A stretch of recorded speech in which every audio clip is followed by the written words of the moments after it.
we read your holy word. Help us see, Lord, help us learn. Holy Spirit, from its pages lead the way, lead the way.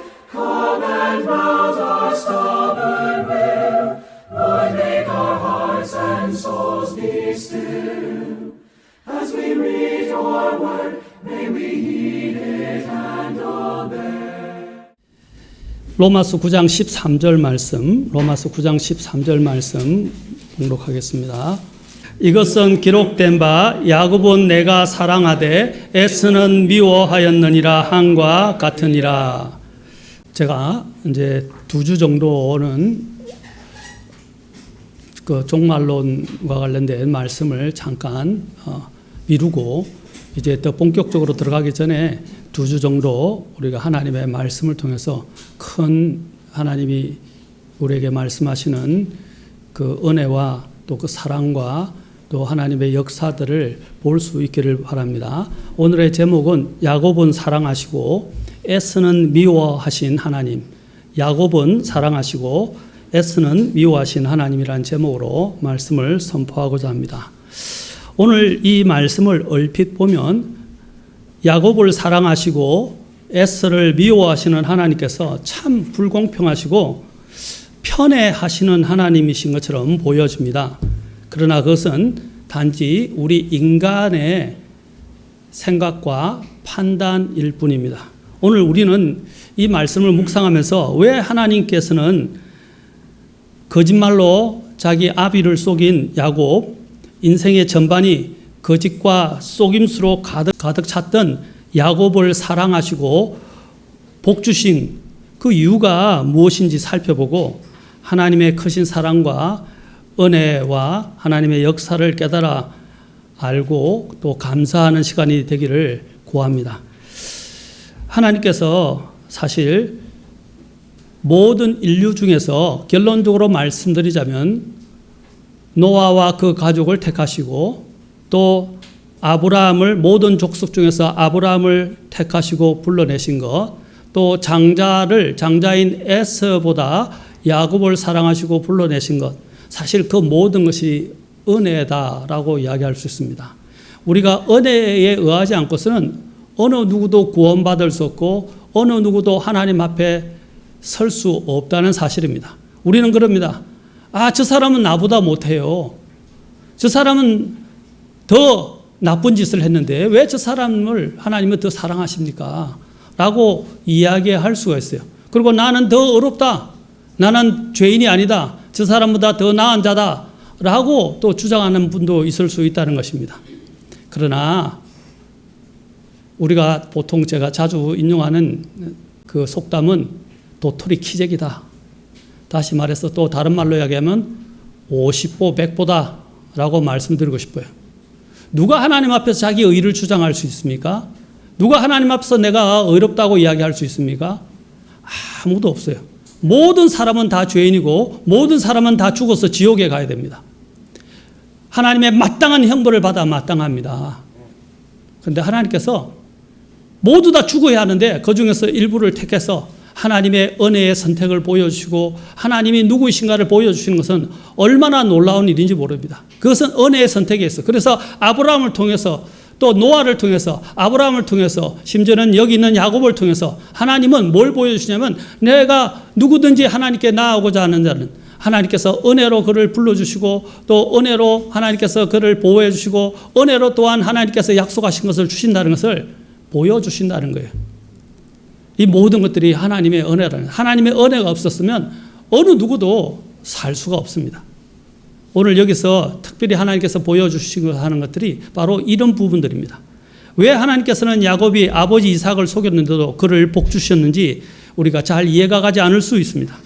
이삭은 아브라함의 아내 사라의 태가 죽어서 출산이 불가능한 때인 그의 나이 100세에 사라의 나이가 그때 90세였죠. 90세가 되던 때에 하나님의 은혜와 권능으로 얻은 약속의 아들이 이삭이라는 것입니다. 그것이 창세기 17장 1절부터 또 19절에 잘 나와 있습니다. 이삭은 40세에 리브가와 결혼을 하였지만 오랫동안 또한 자녀가 없었습니다.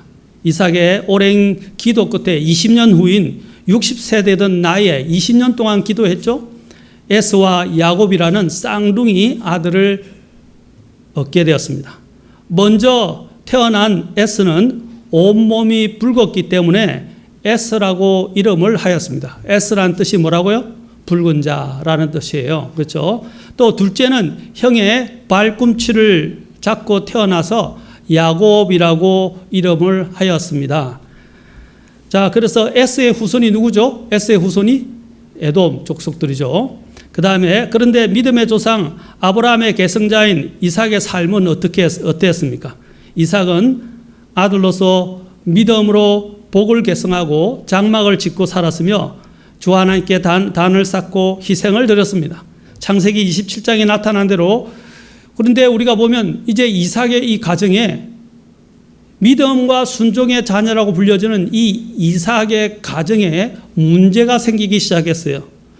이삭은 영적인 분별력을 잃게 되었고 리브가 아내 리브가와 둘째 아들 야곱은 함께 작당을 하여 이삭을 속이고 장자 에스는 그 일을 알고 난 다음에 분하고 원통을 해서 통곡하면서 후회하면서 울었습니다.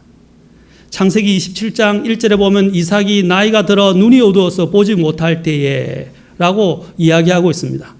자, 여기서 눈이 어두워서 라고 이야기할 때 이 눈이 어두웠다는 뜻이 무슨 뜻입니까? 이 눈이 어두웠다라는 뜻은요, 사실 실제적인 육안이 어두워졌다는 것도 말하지만 영적으로도 시야가 어두워졌다라는 것들을 암시하고 있습니다. 그는 두 가지가 함께 어두워진 것을 보게 됩니다. 27장 2절에 보면 내가 늙어서 죽은 날을 알지 못하나니 라고 이야기를 하고 있습니다. 그가 자기의 죽은 날을 알지 못한다 하지만 나중에 그 위에도 그가 한참을 더 살았다는 것을 볼 수 있는데 그가 이때부터 이 나이대로부터 그는 영적으로 어두워졌다는 것을 이야기해 주고 있습니다. 믿음과 순종의 표상인 이삭의 가정에 도대체 어떤 일이 일어난 것입니까? 왜 믿음의 조상인 이삭의 집안에도 이렇게 문제가 생겨나게 된 것입니까? 이것은 우리가 성경을 통해서 보면 노아의 가정에도 아브라함의 가정에도 이삭의 가정에도 다 문제가 있었어요. 모든 가정이 겪을 수밖에 없고 거쳐야 하는 문제를 우리에게 말해주고 있는 것입니다. 이 세상에 완전한 가정, 완전한 사람은 없다는 것입니다. 다 누구나 실수하고 실패하고 잘못을 저지를 수 있다는 것입니다. 믿음의 가정이라고 해서 경건한 가정이라고 해서 예외는 아닙니다. 다 어느 가정이나 다 문제가 있다는 것입니다. 그러나 거기서 우리는 하나님의 은혜와 하나님의 이 역사가 어떻게 나타나는가, 또 누구에게 나타나는가 하는 것을 우리는 주목해 보아야 합니다. 믿음과 순종의 표상인 이삭의 가정 안에 어려운 일이 있었다면 우리에게도 당연히 어려움이 있을 것을 우리는 예상할 수 있습니다. 어느 누구도 이러한 문제들을 피해갈 수는 없는 것입니다. 아까도 이야기했지만 로마서 3장 10절에서는 모든 인간은 다 죄인입니다.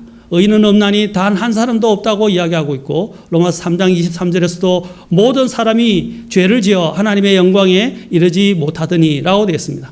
모든 사람이 죄를 범할 수 있다는 것입니다.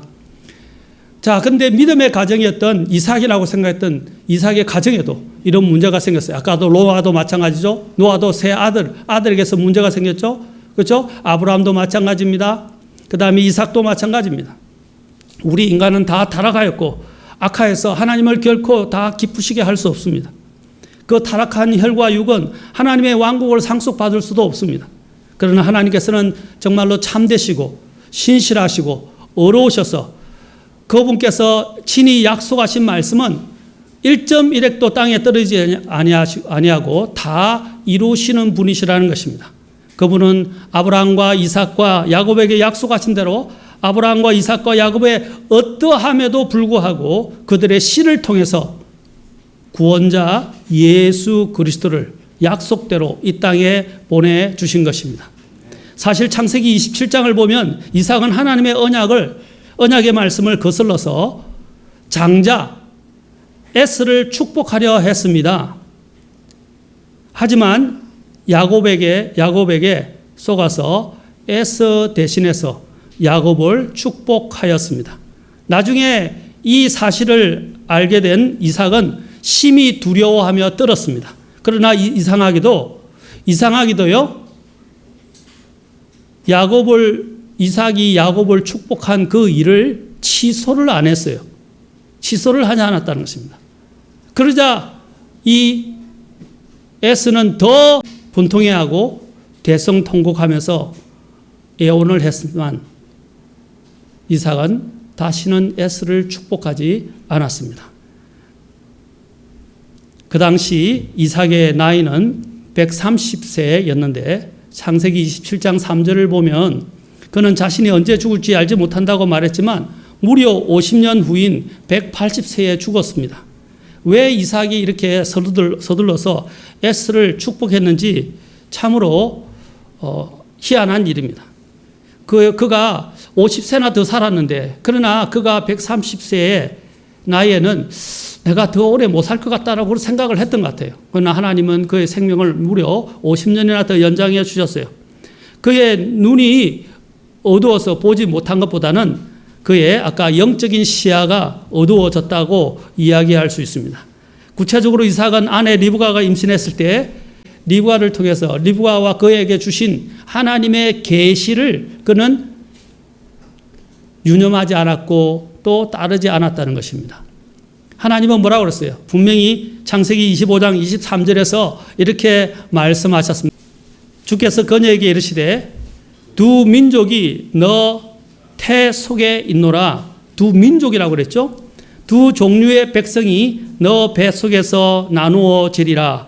한 백성이 다른 백성보다 강하겠고 뭐라고 그랬습니까? 형이 동생을 섬기리라. 한 백성이, 그 한 백성이 누굽니까? 동생이죠. 다른 백성이 누굽니까? 에스를 이야기하죠. 자, 그래서 한 백성이 다른 야곱의 후손이 에스의 후손보다 더 강하게 될 것이다. 그리고 형인 에스가 동생인 야곱을 섬기리라고 그들이 태어나기 전에 하나님께서 이미 말씀해 주셨습니다.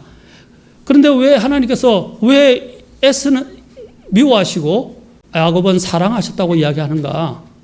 왜 이전에 태어나기도 전에 하나님은 그들을 이렇게 선별적으로 사랑하셨는가 하고 의문이 들 것입니다. 제가 나중에 그 이유를 다시 설명해 드릴 것입니다. 그럼에도 불구하고 이삭은 하나님이 분명히 계시해 주셨는데, 태속에 있을 때 계시해 주셨는데 야곱을 축복하지 않고 큰형 에서를 축복하려 했다는 것입니다. 그 이유는 에서가 사냥을 잘해서 자신이 좋아하는 별미, 고기의 별미를 즐길 수 있었기 때문이었다고 말합니다. 이삭은 영적 유산에 관하여서는 전혀 언급하지 않고 다만 그가 좋아하는 별미를 그는 원했다고 말하고 있습니다. 이것은 그가 육신적으로 변해갔다는 것을 말합니다. 여러분, 나이가 들 때 조심해야 될 것이 있습니다. 사람들이 자꾸 죄에 굳어가고 세월 속에서 세상에 자꾸 오래 있다 보면 점점 영적인 눈이 어두워지고 분별력이 떨어지게 된다는 거예요. 그래서 나이가 들었어도 초지일관, 그렇죠? 초지일관, 마음이 변하지 않고 믿음이 변하지 않고 믿음을 지키는 일은 너무 어려운 일이에요, 사실은요. 우리는 여기서 아브라함이나 이삭이나 특히 이삭을 통해서 우리는 이것을 볼 수 있습니다. 점점 갈수록 사람들은 자신들을 빨리 늘 새롭게 하지 않고 주님의 은혜 안에서 살지 않고 하나님의 말씀 속에서 살지 않으면 인간은 어떻게 돼요? 점점 영적으로 퇴락하게 된다는 사실입니다. 우리는 이삭을 통해서 이것을 잘 알 수 있습니다. 바로 여기 있는 이 이삭은 자신의 육체의 기분에 따라서 또 자신이 인간적인 순수에 따라서 에서를 사랑하였고 에서를 축복하고자 했다는 사실입니다. 그는 날이 갈수록 하나님이 주신 말씀에는 관심이 없었어요. 인간적인 자신이 좋아하는 것, 인간적인 질서와 계열에만 관심을 가지고 있었다는 사실이에요. 우리가 항상 마지막 나이가 들을수록 더욱더 분명히 우리에게서 더 확실해져야 하는 것은 우리는 인간적인 어떤 부분들을 추구하지 말고 하나님이 우리에게 주신 말씀을 붙들어야 한다는 사실입니다. 그래야 타락하지 않아요. 그게 믿음을 두어야 된다는 사실입니다. 많은 사람들의 실수가 여기 있다는 거예요. 우리도 이삭과 같아요. 자꾸 정에 끌리고 또 자식들을 육체로 낳은 자식들의 못 이겨가지고 그냥 자식들을 그대로 내버려 두게 됩니다. 그렇게 되면 어떻게 해요? 다 잃는 거예요. 그러기 전에 우리가 정에 이끌리지 말고 하나님의 말씀에 이끌림을 받는 저와 여러분이 되면 좋겠습니다. 하나님의 성령의 인도하심을 받는 저와 여러분이 되면 좋겠습니다. 하나님의 복은 이 땅에서 성공하고 부유하고 번성하는 것을 의미하지 않습니다. 비록 이 땅에서는 우리가 보잘것 없고 또 가진 것이 없다 할지라도 하나님의 은혜와 기쁨을 충분히 누릴 수 있습니다. 하나님의 복은 눈에 보이는 것이 아니라 썩지 않고 사라지지 않는 하늘에 간수되어 있는 상속 유업이라는 것입니다. 그래서 너희 마음을 어디에 그랬어요? 땅에 두지 말고 하늘에 두라 그랬어요. 왜냐하면 보물이 하늘에 있기 때문에 우리는 그 하늘의 보물에 관심을 두고 마음을 두어야 한다는 것입니다. 우리가 진정한 상속 유업은 현재 우리가 사는 이 땅에서는 보이지 않을 수 있다는 것입니다. 로마서 8장 24절에서는 말씀하십니다. 우리가 소망으로 구원을 받았기 때문이라. 그러나 보이는 소망은 소망이 아니니 어찌하여 사람이 보는 것을 여전히 바라리요. 보이는 것은 보이는 것이 아니요 보이지 않는 것이니 보이는 것은 그렇죠? 잠깐뿐이요 잠시요 보이지 않는 것은 영원합니다 라고 이야기했어요. 이삭은 어떻게 속임을 당하였습니까? 창세기 27장 5절에 보면 이삭의 아내 리브가가 남편이 에서에게 하는 말을 들었습니다. 그런데 리브가는 남편을 설득하거나 또 남편과 이야기해서 하나님의 계시가 무엇인지 일깨워 주지 않았습니다. 대신 아들 야곱과 함께 눈이 어두워진 이삭을 속이는 음모를 꾸미기 시작했습니다. 아버지를 속이면 저주를 받을 것이라는 아들의 염려를 모두 자신에게 내가 저주를 받겠다라고 하고 돌리라고 이야기했습니다. 리브가는 결국 남편을 속여 에서 대신 야곱이 축복을 받도록 하였습니다. 이삭이 야곱의 목소리인 것을 알아 보았기 때문에 이제 염소 새끼의 가죽으로 꾸민 손을 만져보고 에서로 그를 착각하였습니다. 그래서 어떻게 해요? 에서 목소리는 분명히 야곱인데 만져보니까 에서와 같아서 어떻게 해요? 그래서 그를 축복하고 말았습니다. 하나님께서는 그 야곱에게 풍성한 곡식과 포도즙을 주시고 또 모든 열방이 그를 섬길 것이라고 말씀해 주셨습니다. 그리고 그를 저주하면 저주를 받고 그를 축복하는 자는 그를 축복할 것이라고 복을 받으리라고 약속해 주셨습니다. 창세기 27장 27절부터 29절에 이야기합니다. 야곱은 아브라함의 손자이고 이삭의 아들입니다. 이제 우리가 이삭에서 야곱으로 넘어갑니다. 이스라엘이라는 이름으로 개명되면서 이제 여러분 민족 이스라엘이 되는 틀을 닦은 인물입니다. 그래서 이 야곱을 따라서 지금 이스라엘을 유대인들을 이스라엘이라고 민족이라고 부르는 것입니다. 여기서 우리는 놀라운 십자가의 보혈과 은혜와 사랑을 보게 됩니다. 창세기 3장에서 하나님께서 금하신 선악과 나무의 열매를 먹고 나서 아담과 이브가 그분의 음성을 듣고 그분 앞을 떠나서 동산의 나무들 가운데 피하여 숨었습니다. 이때 하나님께서는 그들을 찾아오셔서 그들에게 무엇을 입혀주셨습니까? 짐승의 가죽옷을 만들어 입혀주셨습니다. 왜 제가 이것을 이야기하느냐? 이것이 바로 야곱과 관련 있기 때문입니다. 창세기 3장 21절에 주 하나님께서 또한 아담과 그의 아내에게 가죽옷을 만들어 입히시니라 라고 말씀하고 있습니다. 이것은 하나님께서 아담의 죄를 짐승의 가죽으로 덮어주셨다는 것을 의미하는 것입니다. 자, 여기서 우리가 알 수 있는 것은 히브리서 9장 22절에 제안해서 모든 율법은 거의 모든 것이 피로서 정결케 된다고 그랬어요. 그렇죠? 그래서 피 흘림이 없이는 죄 없다. 죄의 사면이 없다라고 이야기를 했어요. 모든 것은 피를 필요로 한다는 것입니다. 이것은 무엇을 말하는 것입니까? 이것은 바로 예표이고 그림자라는 사실입니다. 항상 성경에는 이런 예표와 그림자가 있다는 것입니까? 그 그림자와 예표는 누구를 중심으로 움직이고 있습니까? 예수 그리스도를 중심으로 움직이고 있다는 것입니다. 그들은 이것을 통해서 예수 그리스도의 희생, 예수 그리스도의 속죄, 예수 그리스도의 희생을 보았던 것입니다. 여기서 피 흘려 죽은 짐승은 갈보리 십자가에서 죽으신 예수 그리스도의 그림자고 예표입니다. 아담은 하나님의 말씀에 불순종했기 때문에 죽을 수밖에 없었습니다. 그러나 하나님께서는 아담을 긍휼히 여기시고 아들이신 그리스도의 피를 통해서 그를 구원해 주셨습니다.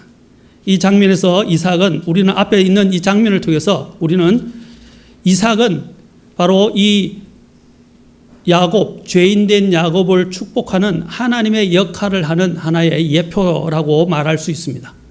이삭은 야곱에게 속아서 모든 축복을 부어주었습니다.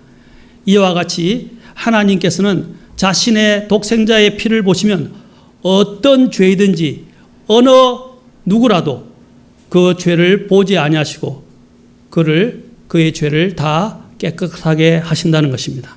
이는 야곱이 짐승의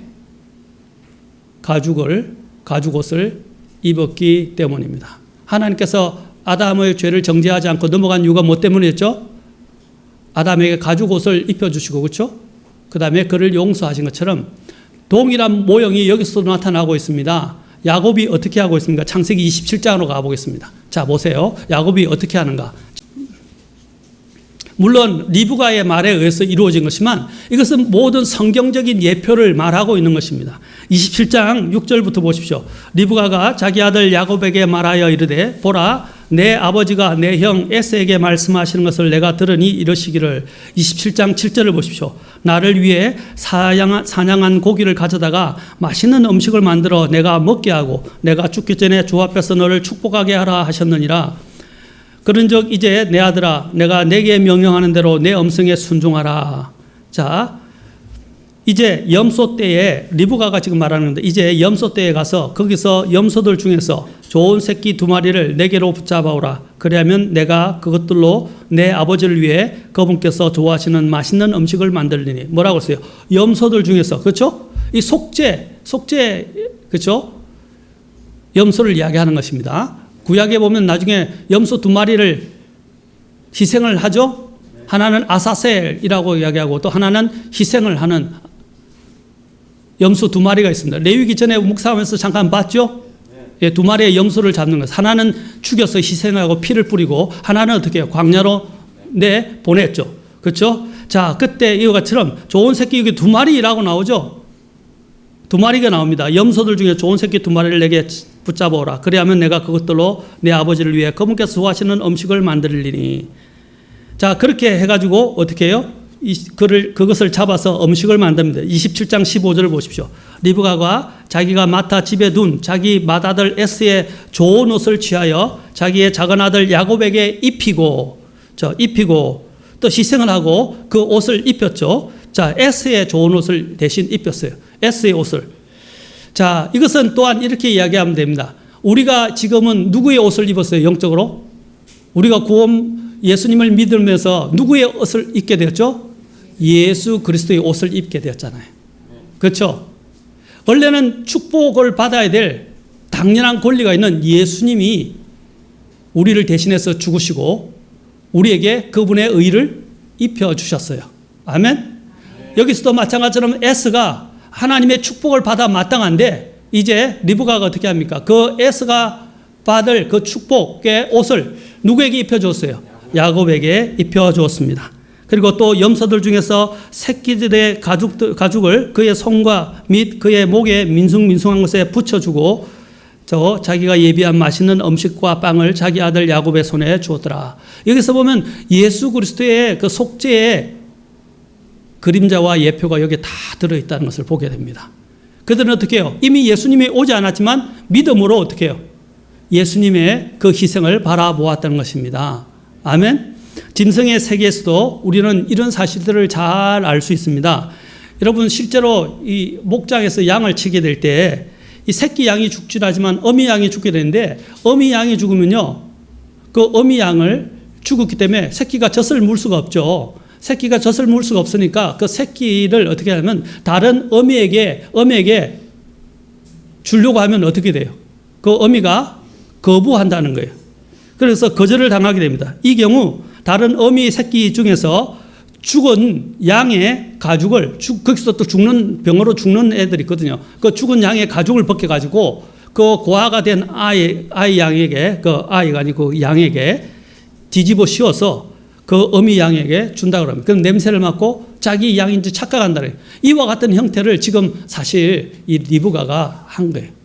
리브가가 에스의 옷을 취하여 어떻게 했어요? 야곱에게 덮어 씌워서 그렇죠? 이제 이 이삭의 축복을 받게 하였다는 사실입니다. 이것은 무엇을 말합니까? 아까 예수 그리스도의 의를 바로 우리에게 옷 입혀 주시는 것을 말해 주는 것입니다.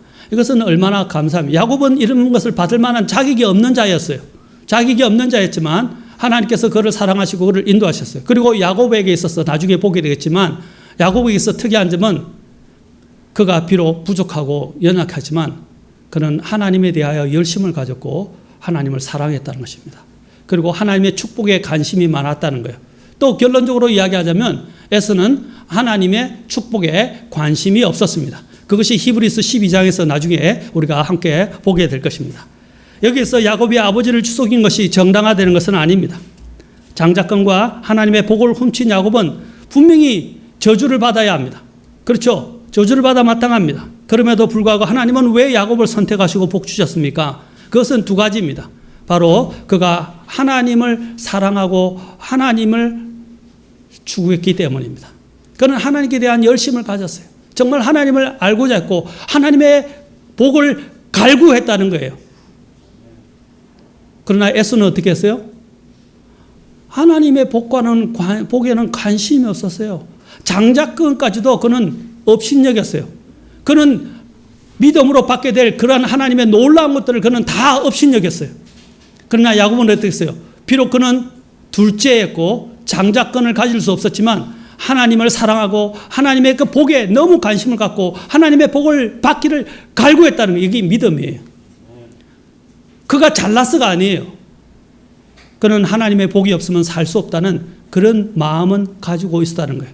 그러나 에서는 그것을 당연시 여기고 또 심지어는 경시 여겼다는 거예요.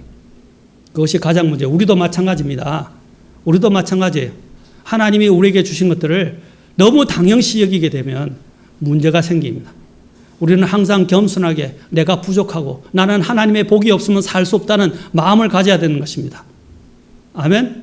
그가 브니엘에서 하나님과 더불어 씨름을 해가지고 이겼잖아요. 그렇죠? 이겼을 때 그가 어떤 마음을 했습니까? 그가 왜 씨름해서 하나님과 겨루어 이겼습니까? 이겼다는 의미가 무엇입니까? 이겼다는 의미가 뭐죠?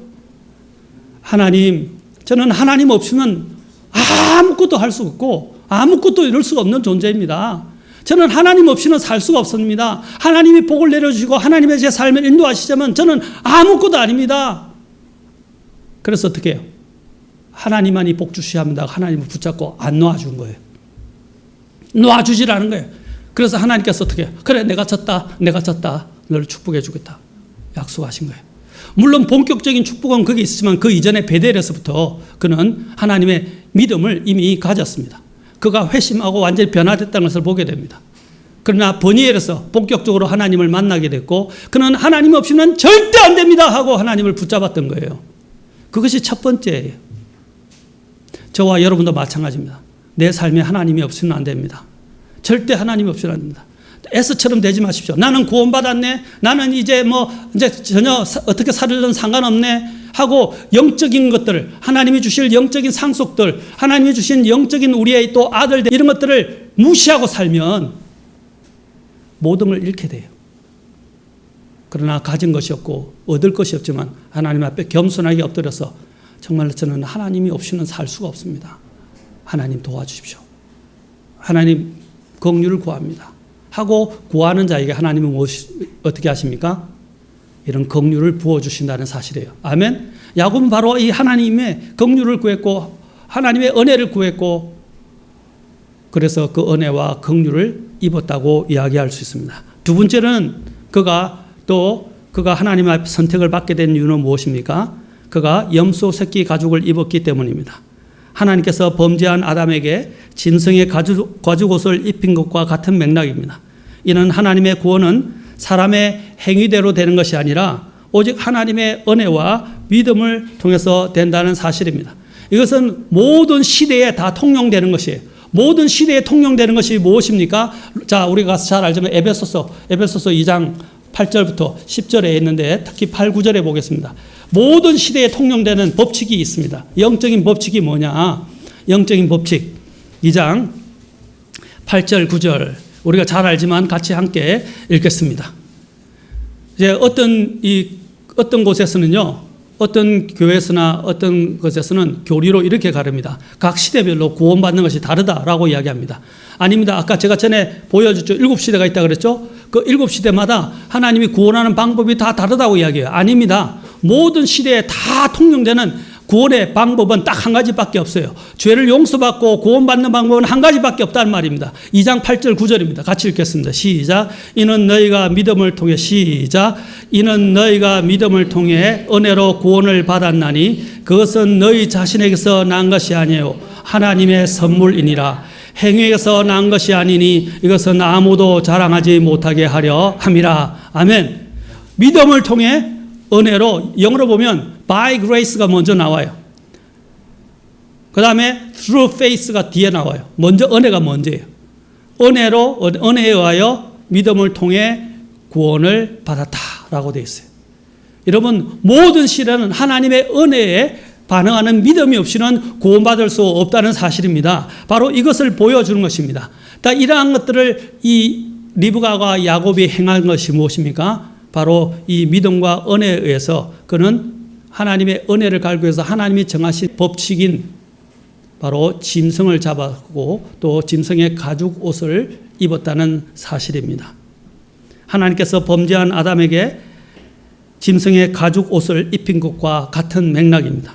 이는 하나님의 구원은 사람의 행위대로 되는 것이 아니라 하나님의 은혜와 바로 믿음에 의해서 이루어진다는 것입니다. 야곱은 그러한 진리를 그는 오랫동안 깨닫지 못했었으나 하나님의 연단을 받은 후에 그러한 크신 은혜를 그는 알게 되었습니다. 그는 그것을 들을 때는 그것을 잘 이해하지 못했어요. 나중에서야 그는 더 깊이 있게 그것을 깨닫게 되었고 나중에 하나님만을 전적으로 의지하는 사람이 되었다는 사실입니다. 창세기 27장 33절에 보면 이삭이 굉장히 나중에 이 사실을 알고 두려워했다는 것을 보게 됩니다. 이삭이 몹시 심하게 떨며 이르되 누구라고? 사냥한 고기를 취해 내게 가져온 자가 어디 있느냐? 너가 오기 전에 내가 다 먹고 그를 축복하였은즉 참으로 그가 복을 받을 것이니라. 애써 가서 물은 내가 애씁니다 하고 울면서 통곡하며 얘기했지만 어떻게 해요? 이미 이삭이 야곱을 축복했기 때문에 어떻게 해요? 더 이상 돌이키지 못한다는 것입니다. 하나님께서는 자신의 독생자 예수 그리스도의 피로 씻음을 받은 모든 자는 어떤 죄와 허물을 가졌다 할지라도 깨끗하게 용서를 받을 수 있고 그의 죄는 기억조차 되지 않는다는 것입니다. 히브리서 9장에서 말씀하십니다. 9장 22절에 율법을 따라 그의 모든 것이 피로써 깨끗하게 되나니 피 흘림이 없은즉 사면이 없느니라. 자, 어떤 사람이 깨끗하게 될 수 있습니까? 죄를 용서받을 수 있습니까? 자, 우리는 바로 이런 사람이 돼요. 주님의 은혜를 갈구하고 주님의 그 피를 힘입어서 하나님 앞에 깨끗하게 용서함을 받고 의롭게 되어지는 사람이 되어야 합니다. 그래서 예수 그리스도의 의로 옷 입는 사람들이 되어야 됩니다. 아멘. 요한일서 1장 7절 그리고 9절입니다. 8절은 안 읽겠습니다. 9절 같이 읽겠습니다. 시작. 그러나 그분께서 빛 가운데 계신 것 같이 만일 우리가 빛 가운데 걸으면 우리가 서로 교제하고 또 그분의 아들 예수 그리스도의 피가 모든 죄에서 우리를 깨끗하게 하느니라. 만일 우리가 우리의 죄들을 자백하면 그분께서는 신실하시고 의로우사 우리의 죄들을 용서하시며 모든 불의에서 우리를 깨끗하게 하시느니라. 이 하나님께서 약속하신 거예요. 그런데 여기서 7절에서 우리가 한 가지 주의해야 될 것이 있는데 그냥 예수님을 믿으면 다 죄가 용서된다고 말하지 않고 있어요. 모든 죄가 물론 용서를 받았습니다. 그러나 깨끗하게 되지는 않아요. 무슨 뜻이냐? 죄의 형벌로부터 구원받았지만 우리는 여전히 죄로부터, 그렇죠? 죄의 세력으로부터 여전히 해방되지 않았습니다. 죄는 여전히 살아 있습니다. 죄는 여전히 영향력을 발휘하고 있습니다. 어떤 사람에게 모든 피에서 그 예수님의 피를 입어서 모든 죄가 깨끗하게 된다고 그랬어요? 빛 가운데서 걸으면이라고 되어 있어요. 과거형 아닙니다. 현재형으로 되어 있어요. 잘 보십시오. 현재형으로 되어 있다는 것은 이것은 죄의 형벌로부터 구원을 말하지 않습니다. 주님과의 교제에 대해서 말하고 있어요. 우리가 주님과 의로운 교제를 가지려면, 주님의 복을 받으려면 어떻게 해야 됩니까? 예, 빛 가운데서 걸어가야 됩니다. 의 가운데서 걸어가야 됩니다. 이것은 이제 다음에 또 우리가 살펴보고, 야곱이 축복을 받고 나간 후에 에서가 사냥터에 들어와서 아버지에게 축복을 구하였습니다. 그러나 아까 말씀드린 이삭은 크게 벌벌 떨었습니다. 이미 그가 축복을 한 것을 돌이킬 수가 없었다는 사실입니다. 그는 이 사건을 통해서, 이삭은 이 사건을 통해서 자신은 하나님께서 이미 그들이 둘이 태 속에 있을 때 하나님이 계시하신 그 말씀을 그는 무시하고 살았던 것입니다.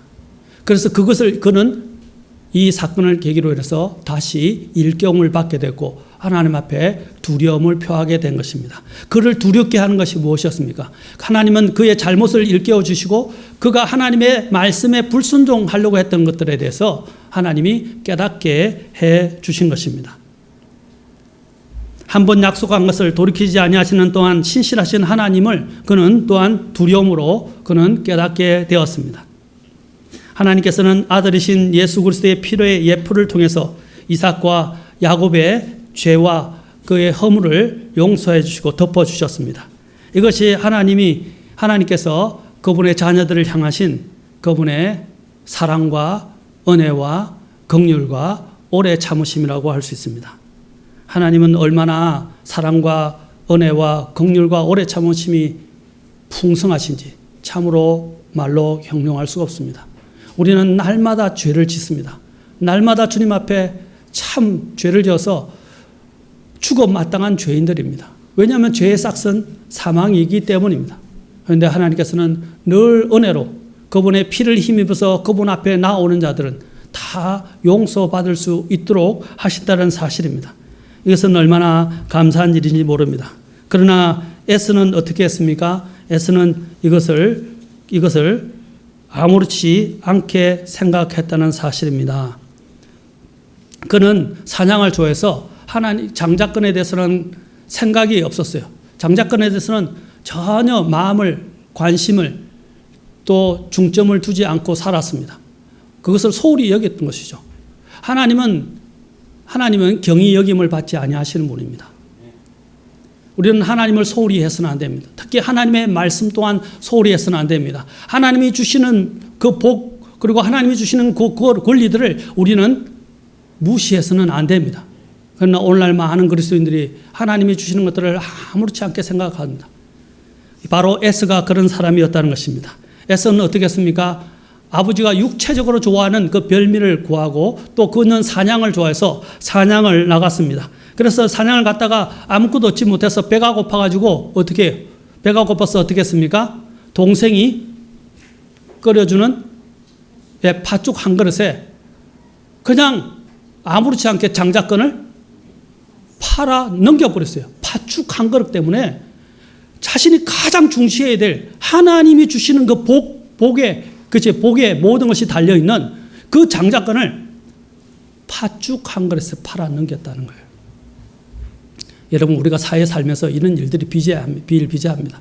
자신의 눈에 보이는 이득을 위해서 하나님이 주실 것들을 바라보지 않고 그냥 맞바꿔버리고 잠시의 손해를 견디지 못하고, 그렇죠? 하나님을 믿음을 팔아 넘기는 사람들이 많이 있다는 것입니다.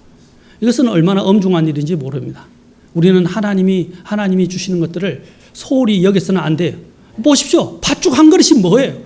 물론 그가 배가 고파 죽을 지경이었습니다. 그러나 장자권을 어떻게 넘깁니까? 그것은 영혼과 관련되어 있는 거예요. 그의 앞으로의 미래의 상과 관련되어 있는 거예요. 그러나 잠시의 이 배고픔 때문에 자신의 미래, 자신의 영원한 것까지도 그는 버려버렸다는 사실입니다. 그 버려버렸던 것들이 결코 돌이킬 수 없는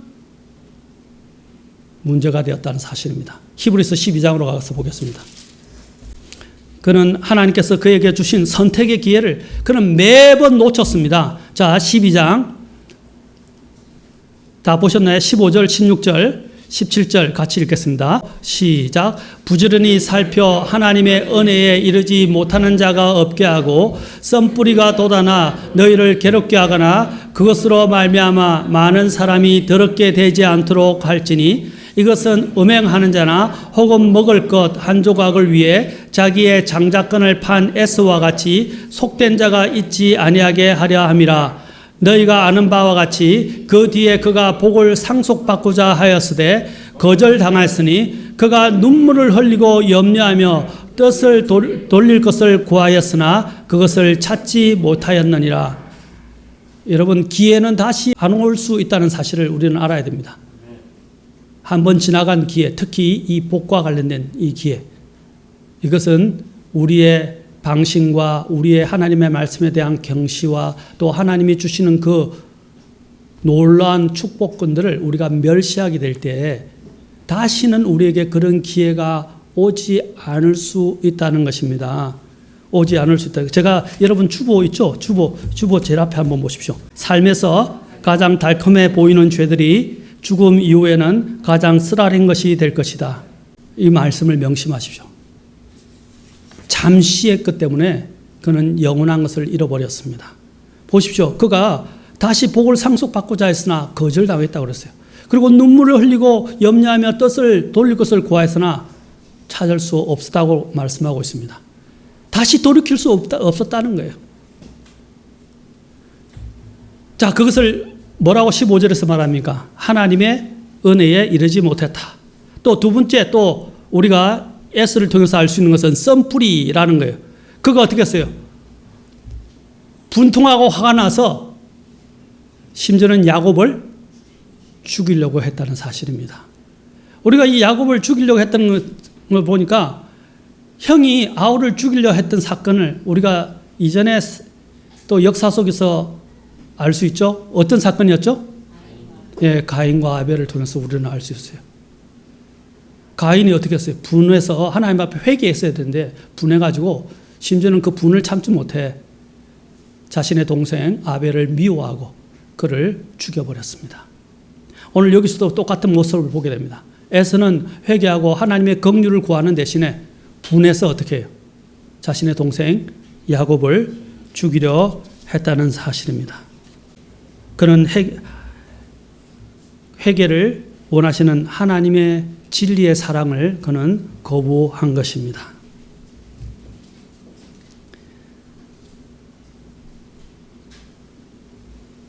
우리는 여기서 무엇을 배울 수 있습니까?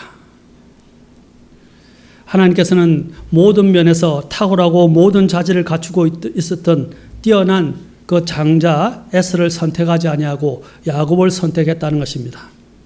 자, 이것을 제가 종합적으로 이제 말씀드리겠습니다. 하나님이 그러면 왜 야곱을 사랑하시고 편애하신 것처럼 보여집니까? 아닙니다. 하나님은 편애하신 것이 아니라 하나님은 공평하십니다. 공정하게 사랑하셨습니다. 하나님이 이 에스를 미워하시고 야곱을 사랑했다는 것은 무엇을 말해주냐면 첫째, 하나님의 예지를 이야기합니다. 예지. 절대 예정이 아니라 예지에 의한 것입니다. 예지라는 것은 무엇입니까? 미리 아신 바 되시는, 하나님은 시간과 공간을 초월하시고 우리가 살고 있는 이 세상의 차원을 초월하신 분입니다. 아멘. 하나님은 시공의 개념이 없어요. 과거와 미래가 다 하나님 앞에서는 눈앞에 바로 다 펼쳐져 있습니다. 하나님께서는 이미 이러한 상황을 이미 다 아셨어요. 이것을 선택한 자는 누구입니까? 하나님이 선택하는 것이 아니라 하나님은 이미 다 알고 계셨고 하나님은 다 보셨어요. 인간이 무엇을 선택할지, 인간이 어떻게 결정할지 하나님은 다 보고 계신 거예요. 하나님이 그걸 결정하신 게 아니에요.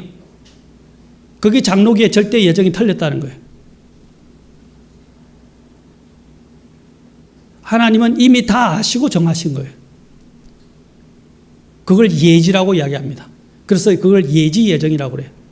이제 신학적으로. 그래서 하나님의 미리 아심에 따라 정하신 거예요.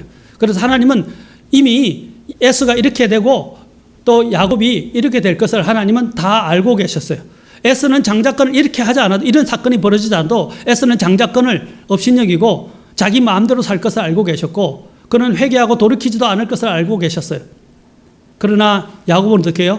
비록 부족하고 문제덩어리이고 사기꾼이고 속이는 자였지만 그가 하나님 앞에 엎드리고 겸손하고 하나님의 복을 구하고 하나님 없이는 살 수 없다는 그 믿음만은 가졌다는 거예요.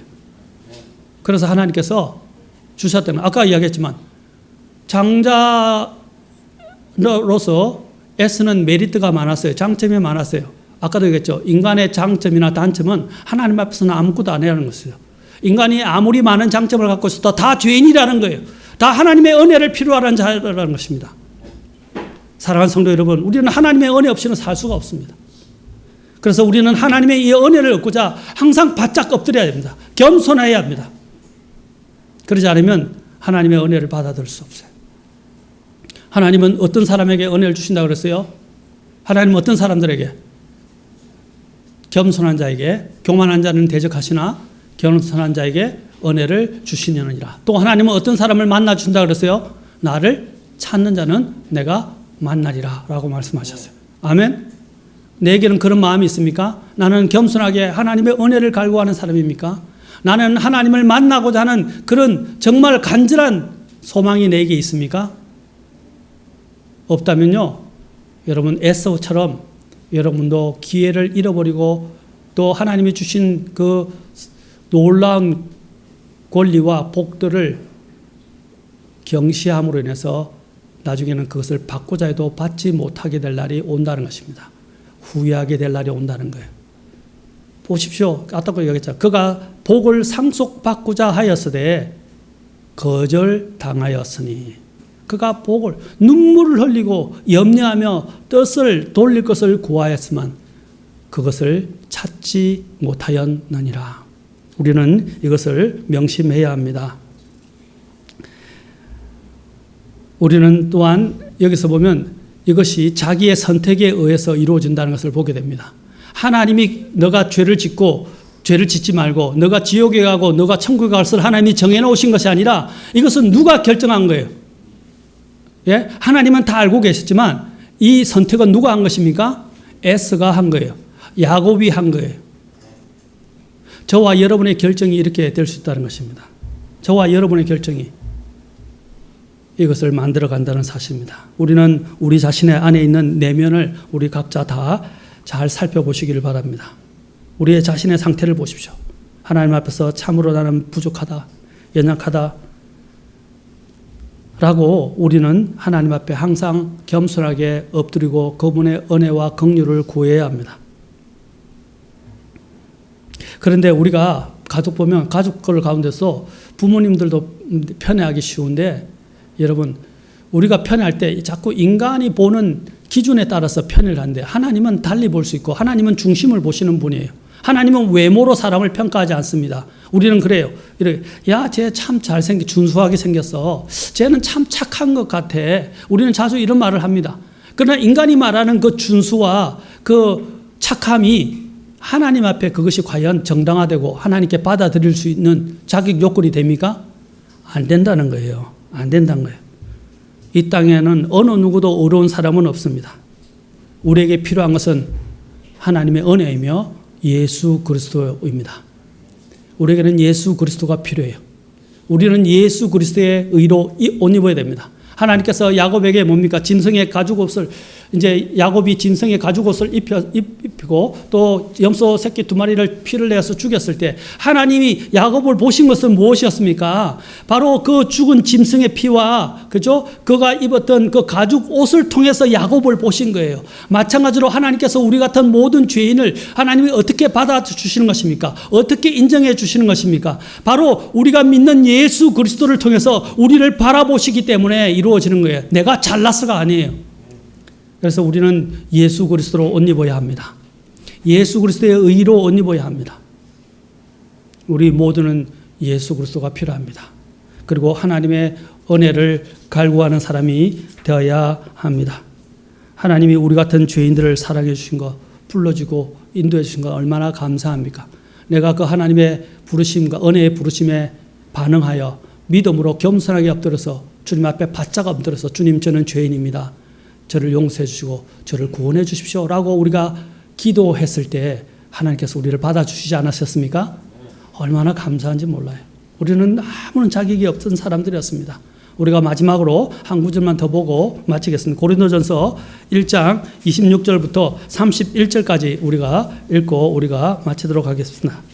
자, 시작. 형제들아, 너희를 부르신 것을 너희가 보거니와 부르심을 받은 자로 육체를 따라 지혜로운 자가 많지 아니하고 강한 자가 많지 아니하며 고귀한 자가 많지 아니하도다. 그러나 하나님께서 지혜로운 자들을 당하게 하려고 세상의 어리석은 것들을 택하시고 하나님께서 강한 것들을 당하게 하려고 세상의 약한 것들을 택하시며 하나님께서 있는 것들을 쓸모없게 하려고 세상의 천한 것들과 멸시받는 것들을 택하시고 참으로 없는 것들을 택하셨나니 이것은 어떤 육체도 자신 앞에서 자랑하지 못하게 하려 하심이라. 그러나 너희는 하나님에게서 나서 그리스도 예수님 안에 있고 예수님은 하나님에게서 나사 우리에게 지혜와 의와 성별과 구속이 되셨으니 이것은 기록된 바 자랑하는 자는 주를 자랑할지니라 함과 같게 하려 함이라. 아멘.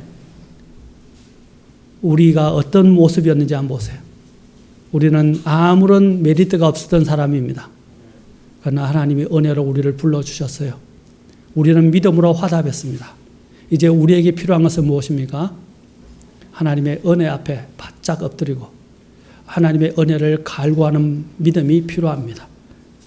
그리고 하나님께서 얼마나 우리를 오래 참으시고 사랑과 진리로 대해주셨는지, 그리고 용서받지 못할 이 죄인을 하나님께서 기꺼이 용서하시고 또 이것을 통해서 어느 누구라도 용서받지 못할 죄인이 없다는 것을 우리에게 말씀해 주셨습니다. 오늘 이 말씀을 통해서 왜 하나님께서 야곱을 사랑하셨는지 그리고 애쓰는 미워하신지 이제 아시겠죠? 그걸 말라기 성경의 성경의 마지막 부분 말라기의 1장에 나와 있어요. 이것이 인용된 겁니다. 거기 보면 바로 이 구절들이 그대로 인용되어 있습니다.